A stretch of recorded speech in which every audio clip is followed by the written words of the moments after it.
Media ഡെയിലിയിലേക്ക് സ്വാഗതം. വാർത്തകൾ വായിക്കുന്നത് ഹബീബ് MN.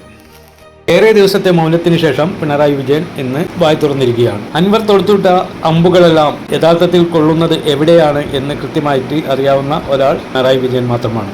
ഡൽഹി സന്ദർശനത്തിന് ശേഷം പിണറായി വിജയന് ശക്തമായ പിന്തുണ ലഭിച്ചിട്ടുണ്ടെന്നാണ് മനസ്സിലാക്കാൻ കഴിയുന്നത്. ആ പിന്തുണ ആരുടേത്, എവിടെ നിന്ന്? അൻവർ തല തുറന്നത് തീക്കൊള്ളി കൊണ്ടാകുമോ? വരും ദിവസങ്ങളിൽ കേരളത്തിലെ രാഷ്ട്രീയ ചർച്ച ഇതാകും. കഴിഞ്ഞ ദിവസങ്ങളിലെല്ലാം മാളത്തിലൊളിച്ച CPM നേതാക്കളെല്ലാം ഓരോരുത്തരായി അൻവറിനെതിരെ രംഗത്ത് വന്നുകൊണ്ടിരിക്കുകയാണ്. ഇനിയുള്ള അന്ത്യചർച്ചകൾ ഇവരുടെ ന്യായീകരണങ്ങൾ കേൾക്കാം. ഉത്തരത്തിലിരിക്കുന്ന പല്ലിയെ പോലെയാണ് അൻവർ. പല്ലി വിചാരിക്കുക അത് താങ്ങുന്നതുകൊണ്ടാണ് ഉത്തരം താഴോട്ട് പോരാത്തതെന്ന്. അൻവർ തിരുത്തണം. പ്രസ്താവനകൾ പലതും പാർട്ടിയെ ദുർബലപ്പെടുത്തുന്നതാണ്. വിജയരാഘവൻ: അനാവശ്യമായി ഓരോ കാര്യങ്ങൾ പറയാൻ അൻവറിന് എന്ത് അവകാശമാണ് ഉള്ളത് എന്ന് TP രാമകൃഷ്ണൻ. അൻവറിന്റെ ആരോപണങ്ങൾ ബോധപൂർവമുള്ള ഗൂഢാലോചനയുടെ ഭാഗം. AK ബാലൻ: തൽക്കാലം അൻവറിനെ തള്ളുകയോ കൊള്ളുകയോ വേണ്ടെന്ന നിലപാടിലാണ് UDF. കേരള ബാങ്കിന്റെ അംഗസംഘങ്ങൾക്ക് ഈ സാമ്പത്തിക വർഷം ലാഭവിഹിതം നൽകാനാകും. മന്ത്രി VN വാസൻ പറഞ്ഞു. അമ്മയുടെ മീറ്റിങ്ങിന് പോകുമ്പോൾ എനിക്ക് നാണക്കേട് തോന്നും. ജ്യോതികൃഷ്ണ: തൃശ്ശൂർ ജില്ലയിൽ വൻ ATM കവർച്ച. ജില്ലയിൽ 3 ഇടങ്ങളിലാണ് ഇന്ന് പുലർച്ചെ കവർച്ച നടന്നത്. ഏതാണ്ട് 65 ലക്ഷം രൂപയോളം ഇവർ കവർന്നിരുന്നു. തമിഴ്നാട്ടിൽ നിന്നുള്ള 6 അംഗ സംഘമാണ് കവർച്ച നടത്തിയത്. ഇവരെ പോലീസ് അറസ്റ്റ് ചെയ്തു.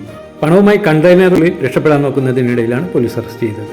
തൃശ്ശൂർ ജില്ലയിലെ മാപ്രാണം, കോലഴി, ടൗണിലെ നായ്ക്കനാൽ എന്നീ ATMകളിൽ നിന്നാണ് പണം മോഷ്ടിച്ചത്. പുലർച്ചെ 4 മണിയോട് കൂടിയിട്ടാണ് മോഷണം നടത്തിയത്. ATMിലുള്ള CCTV ദൃശ്യങ്ങളിൽ പതിഞ്ഞ വെളുത്തക്കാരനെ അടിസ്ഥാനമാക്കിയാണ് അന്വേഷണം മൂർച്ചത്. അച്ഛനെ ഇഷ്ടപ്പെടാൻ ഒരു കാരണം പോലുമില്ല. സിനിമാ നടൻ ബാലയുടെ മകൾ പ്രതികരിച്ചു. ക്ഷേത്രത്തിനുള്ളിൽ പെൺകുട്ടിയെ പീഡിപ്പിച്ച 70-കാരൻ അറസ്റ്റിൽ. ക്ഷേത്രത്തിലെ പൂജാരിയാണ് ഇയാൾ. തമിഴ്നാട്ടിലാണ് സംഭവം.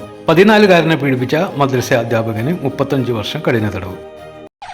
മനുഷ്യത നിർത്തുകാട്ടാള ദൈനംദിനം കൊന്നൊടുക്കുകയാണ് നൂറുകണക്കിന് വരുന്ന കുട്ടികളെയും സ്ത്രീകളെയും. ഈ പൈശാചിക പ്രവൃത്തി നടത്തുന്നതിന് ലോകം മുഴുവൻ കൂട്ടുനിൽക്കുന്നു എന്നതാണ് ഏറ്റവും സങ്കടകരവും വേദനാജനകമായ ഒരു കാര്യം.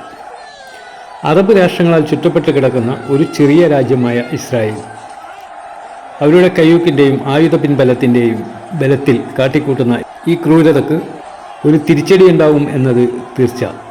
പ്രകൃതി നിയമമാണ് അത്. എന്നിരുന്നാലും കാണുമ്പോൾ കരളൊരുങ്ങുന്ന ഈ കാഴ്ചകൾ വേദനാജനകം തന്നെ.